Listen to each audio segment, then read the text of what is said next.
예레미야 선지자를 통해서 주신 말씀입니다. 예레미야 29장 11절 말씀 보겠습니다. 여호와의 말씀이니라 너희를 향한 나의 생각을 내가 아나니 평안이요 재앙이 아니니라 너희에게 미래와 희망을 주는 것이니라. 아멘. 자, 이 말씀은 여호와의 말씀이니라 이렇게 시작하고 있습니다. 여호와의 말씀이니라 얼마나 권위 있습니까? 하나님의 말씀이다 들으라는 겁니다. 이 나라에 가장 권위 있는 말씀이라면 아마 대통령의 말씀일 것입니다. 그런데 오늘날 대통령의 말씀도 무시하는 사람들도 참 많습니다. 옛날 황제의 말씀 무시하면 큰일 납니다. 황제의 말씀이니라 대단하죠. 그러나 황제의 말씀보다도 온 천지를 말씀으로 지으신 분, 말씀하시면 이루시는 분, 그 여호와의 말씀이니라 하고 말씀을 시작하고 있습니다. 하나님의 말씀, 오늘 우리에게 여호와의 말씀이니라 하고 주시는 말씀의 내용은 무엇인가? 너희를 향한 나의 생각을 내가 아나니, 너희를 향한 내 생각이 있다. 그 생각을 너희에게 알려주겠다고 말씀하십니다. 우리는 어릴 때부터 내 생각, 나에게 있어서는 내 생각이 제일 중요하다. 이렇게 훈련을 받고 자랍니다. 그런데 내 생각보다 훨씬 중요한 나에 대한 생각은 하나님이 나를 어떻게 생각하고 계신가? 이것이 중요합니다. 여러분 궁금하지 않습니까? 하나님이 나를 어떻게 생각하고 있는지, 하나님이 나의 미래를 어떻게 설계해 나가실지 궁금하지 않습니까? 자, 하나님께서 너희를 향한 내 생각을 알려주겠다라고 말씀하시면서 하나님이 말씀을 하고 있습니다. 여러분, 하나님의 말씀입니다. 하나님의 말씀은 두 가지, 크게 보면 두 가지예요. 하나는 약속의 말씀이고 또 하나는 명령하시는 말씀입니다. 하나님이 우리에게 약속해 주시는 말씀, 이것이 내 것이 되려고 하면 믿어야 합니다. 믿고 받아들이는 거예요. 하나님 내게 약속해 주셨으니 아멘입니다. 내 것입니다. 믿고 그대로 추구하면 되는 것입니다. 또 주께서 우리에게 주시는 명령의 말씀이 있습니다. 이것도 믿음으로 행하는 것입니다. 믿음으로 순종하는 것입니다. 주께서 우리에게 말씀을 주실 때 약속이면 믿음으로 아멘으로 받고 믿으십시오. 그리고 순종하라 그러면 믿음으로 순종하면 되는 것입니다. 하나님이 나를 향한 말씀은 하나님이 나에 대한 생각은 무엇인가? 평안이요 재앙이 아니니라 이렇게 말씀합니다. 이 말씀은 예레미야가 그 시대의 사람들에게 먼저 주셨어요. 예레미야는 언제 때 사람이냐? 예레미야는 남쪽 유다가 바벨론에 멸망할 때 하나님의 사람으로 선지자 사역을 감당했던 분입니다. 유다가 멸망을 보는 것입니다. 예레미야 선지자도 하나님의 말씀을 받아서 너희는 망하게 될 것이다. 바벨론에 포로로 끌려가게 될 것이다. 이런 예언의 말씀을 주었어요. 그리고 때가 되어서 그들이 포로가 되었습니다. 나라가 망해버렸습니다. 근데 하나님이 뭐라고 말씀하시느냐? 너희를 향한 내 생각은 평안이지 재앙이 아니다 라고 말씀을 하고 있습니다. 그러면서 하나님이 뭘 말씀하시느냐? 너희에게 미래와 희망을 주는 것입니다. 자, 하나님께서 너희에게 미래를 주겠다. 미래에게 좋은 희망을 주겠다. 하나님이 말씀을 주고 있습니다. 자, 하나님은 지금 멸망을 시키고 있으면서 내가 너희를 향한 생각은 재앙이 아니고 평안을 주고 너희에게 미래를 주는 것이다 라고 말씀을 하고 있습니다. 하나님이 하나님 백성들을 이루고자 하는 것들은 평안이요 미래를 주는 것입니다. 하나님은 우리에게 희망을 주는 것입니다. 좋은 미래가 펼쳐질 수 있도록 주는 것입니다. 자, 그러면 하나님께서 지금 내린 재앙은 뭐냐? 그 재앙은 좋은 건설을 하기 위해서 하나님은 무너뜨린 거예요. 그것이 재앙이라는 것입니다. 여러분, 지금 우리가 신도시 건설하는 것을 계속 보고 있지 않습니까? 신도시를 건설하는 것만으로도 계속해서 있는 것들을 무너뜨려요. 산을 깎아내려요. 평지를 만들어요. 그래서 건설하는 것입니다. 그런데 좋지 못한 아주 오래된 낡은 건물이 있어요. 새 건물을 만들기 위해서는 어떻게 해야 합니까? 무너뜨려야 하는 것입니다. 그리고 땅을 잘 닦아야 하는 것입니다. 하나님께서 이스라엘 백성들을 향한 하나님의 생각이 있는데, 너희가 지금까지 나와왔던 삶은 이거 지금 무너뜨려야 하겠다는 것입니다. 그래서 하나님께서 그들을 멸망의 포로지로 그들을 무너뜨린 것입니다. 그런데 하나님께서는 왜 무너뜨리느냐? 이게 끝이 아니다는 것입니다. 너희에게 놀라운 새로운 세계가 있도록 하기 위해서 지금 옛 건물을 무너뜨리라는 것입니다. 오늘 우리들도 마찬가지입니다. 여러분, 주님께서 우리에게 오늘 주시는 이 말씀을 통하여서 미래를 주시기를 원하십니다. 좋은 일들이 있도록 주님께서 우리의 삶을 설계한 것들을 우리에게 주시기를 원하십니다. 이것을 위해서 우리에게 지금 옛 삶을 무너뜨리는 것이 있습니다. 옛 삶에 우리에게 하나님이 기뻐하지 않는 그런 모습이 있다면 내 삶에 그것을 무너뜨릴 것입니다. 우리의 관계 속에서 무너져야 할 것들이 있다면 그 무너지도록 하나님께서 관계를 깨뜨려 버릴 것입니다. 지금은 힘들고 어려운 그런 과정들이 있다 할지라도 하나님은 새롭게 일어나게 할 것입니다. 우리의 미래는 하나님께서 기뻐하시는 것들로 세워지게 할 것입니다. 자, 그렇다면 재앙이 오게 하는 것은 무엇입니까? 우리의 옛삶에 없어져야 할 것이 있습니다. 재앙의 원인은 뭡니까? 단 한 가지입니다. 죄입니다. 이스라엘 백성들이 죄를 지었습니다. 그래서 하나님께서는 이 죄에 대한 것으로 이스라엘 백성들을 무너뜨린 것입니다. 그래서 그들을 고난의 연단의 장으로 넣어서 검같은 믿음으로 만드셔서 새로운 하나님의 나라를 건설하기 위해서, 미래를 주시기 위해서, 좋은 세상을 주시기 위해서 그들을 멸망이라는 방법으로 그들을 이끄셨던 것입니다. 오늘 우리들은 어떻습니까? 어떤 것들은 내 죄 때문에 지금 고난을 당하는 수도 있고, 아니면 하나님께 더 정금같이 나오게 하기 위해서 말씀으로 지금 우리를 깨우치고 계십니다. 그렇다면 우리가 미래가 있기 위해서는 먼저 우리에게 옛삶의 잘못된 부분을 도려내야 합니다. 그 도려낸다는 것은 회개하는 것입니다.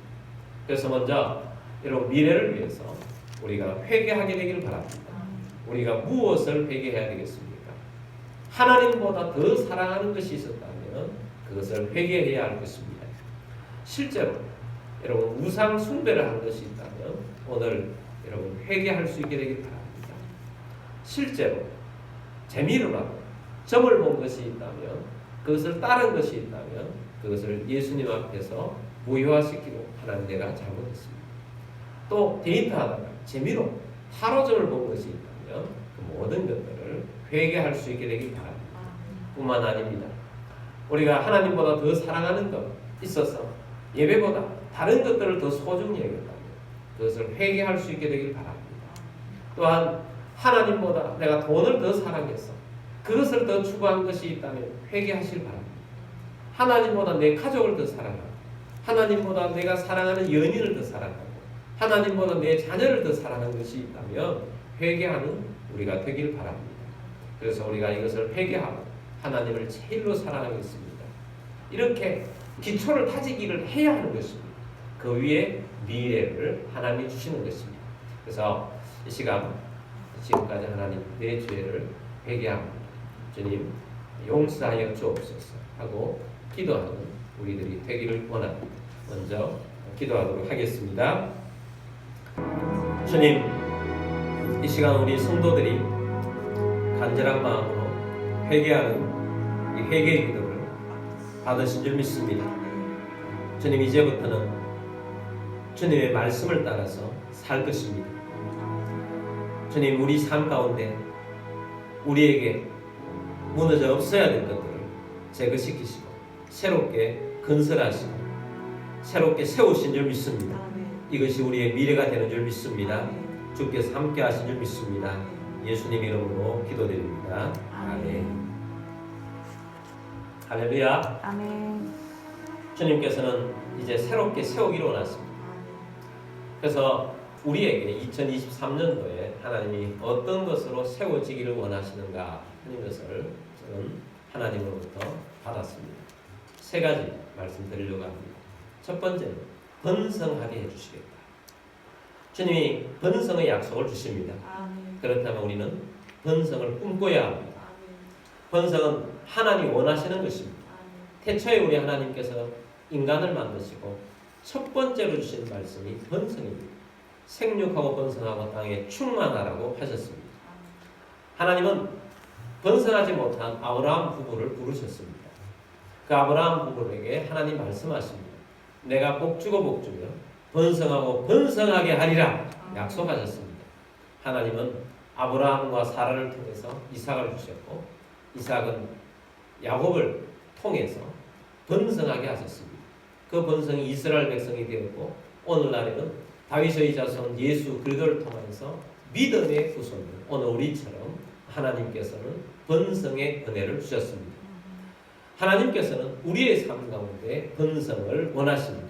번성을 주실 것입니다. 번성을 사모하십시오. 번성을 꿈꾸십시오. 우리에게 주시는 미래는 번성입니다. 그렇다면 우리 교회의 번성은 무엇이겠습니까? 부흥입니다. 우리 교회의 부흥을 꿈꾸기를 원합니다. 두 번째, 주님은 회복을 약속하셨습니다. 그러므로 우리가 회복되는 것을 꿈꿉시다. 여러분 우리 삶 가운데 살아가다 보니까 여러 가지 놓치고 잃어버린 부분들이 얼마나 많습니까? 어떤 경우에는 속아서 돈도 잃어버리는 사람도 있고 또한 건강을 잃어버린 사람도 있고 관계를 잃어버린 사람들도 있고 또 여러 가지 내 삶 속에 잃어버린 것들이 많이 있을 수 있습니다. 우리 교회도 많이 잃어버린 것들이 있습니다. 놓친 부분들이 있습니다. 또 놓친 영혼들도 있습니다. 우리 하나님께서 회복을 명하셨습니다. 그리고 회복을 약속하신 것 하나님 회복을 주실 줄 믿습니다. 회복을 꿈꾸십시오. 여러분 주님께서 우리에게 회복을 주시기를 원하십니다. 그래서 회복을 꿈꿉시다. 그 다음에 세 번째는 새로운 돌파가 있을 것이라고 약속을 하십니다. 그러므로 새로운 돌파가 일어날 것을 꿈꿉시다. 내 삶 가운데 돌파가 일어나야 합니다. 돌파가 일어나기 위해서는 우리의 생각, 사고의 틀을 깨뜨려야 합니다. 우리는 잘한다고 하면서 사고가 깨뜨리지 않으면 돌파가 일어나지 않아요. 그 부분. 내 삶에 지금까지 막혀있는 부분이 있다면 은연중에 깨지지 않는 사고 틀 안에 있는 것입니다. 그것이 달걀 껍질 같으면 깨기가 쉬운데 타조알같이 굳어있는 것들은 깨어지기를 안 합니다. 어떤 사람은 옆에서 이야기를 해도 화냅니다. 그게 맞냐고 이야기를 합니다. 저는 믿음 생활을 자꾸 하다 보니까 예전에는 좀 부정적인 게 많았는데 요즘은 누군가 자꾸 부정적인 이야기를 하면 짜증입니다. 왜 저렇게 부정적일까? 그럼 이야기를 해주면 안 받아들입니다. 사고의 틀이 깨져야 해요. 하나님께서 나와 함께 하고 있습니다. 그러므로 돌파가 일어날 것이라는 것입니다. 여러분의 삶이 막혀 있습니까? 잘 한번 생각해 보십시오. 왜 막혀 있는지. 사고가 타조알처럼 단단하게 굳어 있기 때문입니다. 안 된다는 거예요. 안 된다는 거예요. 깨뜨리시길 바랍니다. 그래야 돌파가 일어납니다. 어떤 부분이든지 돌파가 일어나야 합니다. 삶의 돌파가 일어나야 합니다. 재정의 돌파도 일어나야 됩니다. 관계의 돌파도 일어나야 됩니다. 새 가정을 이루는 돌파도 일어나야 합니다. 여러분의 삶의 업그레이드가 일어나야 합니다. 좋은 일들이 일어나야 합니다. 좋은 관계의 업데이트가 되어야 합니다. 돌파되기를 주의 이름으로 축복합니다. 돌파되는 것을 꿈꾸십시오. 안 된다고 생각하지 마시고 돌파가 일어날 것을 꿈꾸시기를 바랍니다. 자, 그래서 세 가지 번성을 꿈꿉시다. 회복을 꿈꿉시다. 돌파가 일어나는 것을 꿈꿉시다. 자, 이것을 위해서 우리는 어떤 모습으로 있어야 하는가 세 가지를 말씀드리려고 합니다. 이것이 명령입니다. 명령은 행하는 것입니다. 첫 번째는 하나님의 마음에 합한 자가 되기로 합시다. 하나님은 어떤 사람을 좋아하는가? 하나님과 마음이 통하는 사람을 좋아합니다. 하나님은 구약시대 때는 누구를 가장 좋아했는가? 하나님의 말씀에 보니까 다윗을 가장 좋아하는 것 같아요. 왜냐하면 하나님께서 그렇게 말씀하셨어요. 다윗은 내 마음에 합한 자다. 무슨 이야기냐? 다윗이 하나님의 마음을 알아서 하나님의 마음을 맞춰서 사는 거예요. 지금 우리가 큐티를 사무엘서 말씀을 하고 있는데 사무엘이 참 재미가 있어요. 사무엘은 시대의 문을 열었던 인물이거든요. 사사시대에 태어나서 사사시대를 종식시키고 하나님의 나라를 새롭게 건설하가는 문을 여는 선지자였어요. 근데 사사시의 말기는 빛이 어두웠잖아요. 그 말기에 엘리 제사장 또 그 가문이 빛이 되어야 할 가문이 빛이 되지를 못했습니다. 그래서 하나님께서 하나님의 사자를 엘리 제사장 집안에 보내가지고 너희 집안이 쪼그라들 것이다. 엘리는 나이가 많지만 너희 집안에는 노인이 없어질 것이다. 무슨 이야기입니까? 다 젊어서 죽은 요절할 것이다 라는 말씀을 줍니다. 그러면서 하나님이 어떤 말씀을 주느냐면 너희 대신에 새로운 제사장이 일어날 것인데 그 제사장은 내 마음과 내 뜻을 행할 것입니다. 그 사람이 누굽니까? 하나님의 마음과 하나님의 뜻을 알아서 행할 사람 사무엘입니다. 그래서 사무엘을 통해서 하나님은 새 시대를 열어간 거예요. 하나님의 마음에 합한 자가 되기를 사모합시다. 내 마음, 내 뜻, 내 생각 이것이 아니라 하나님의 마음은 무엇인가? 여기에 초점을 맞추고 삽시다. 하나님의 뜻은 무엇인가? 여기에 초점을 맞추고 삽시다. 그래서 하나님의 마음에 합한 자가 되는 것 이것이 우리가 가져야 할 첫 번째 마음입니다. 두 번째, 씨를 뿌리는 자가 됩시다. 12월 달에 제가 3번에 걸쳐서 씨앗의 원리에 대한 말씀을 드렸습니다. 중요합니다. 3번에 걸쳐서 말씀을 드렸습니다. 여러분 씨앗을 뿌립시다. 뿌리면서 살아야 됩니다. 어떤 씨를 뿌릴 것인가? 여러분 전도에 초점을 맞춰서 전도의 씨앗, 복음의 씨앗을 뿌리십시오. 그러면 주께서 여러분의 삶을 모든 분야에 형통하게 해주실 것입니다. 축복의 말을 심으십시오. 자꾸 축복해 주십시오. 그러면 행복한 삶이 될 것입니다.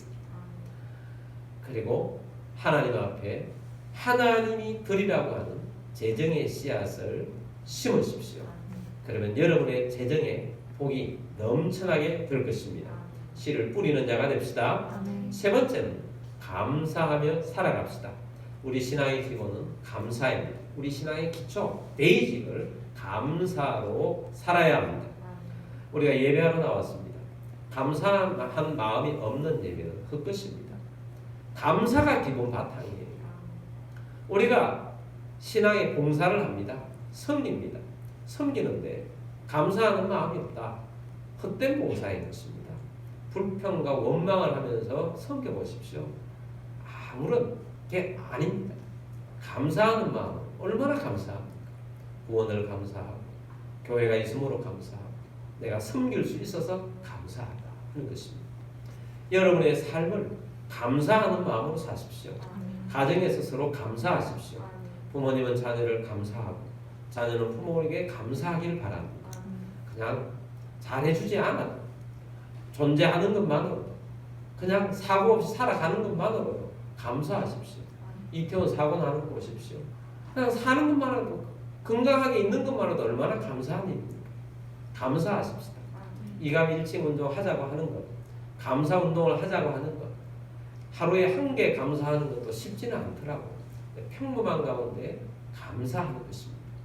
그래서 감사하는 것이 우리의 기초, 베이직이 되어서 감사하는 삶을 삽시다. 그래서 우리에게 하나님께서 새로운 건설 주기를 원하는 것 3가지를 들었습니다. 그 3가지는 무엇이었습니까? 번성, 회복, 돌파입니다. 하나님이 이것을 약속하셨어요. 아멘입니까? 아멘으로 받으십시오. 믿음으로 받으면 내 것이 되는 것입니다. 믿으십시오. 그리고 세 가지 명령이 있습니다. 무엇을 해야 할 것인가? 마음에 합한 자, 하나님 마음. 두 번째는 씨를 뿌리는 자, 감사하는 자가 됩시다. 자, 우리 함께 기도하도록 하겠습니다.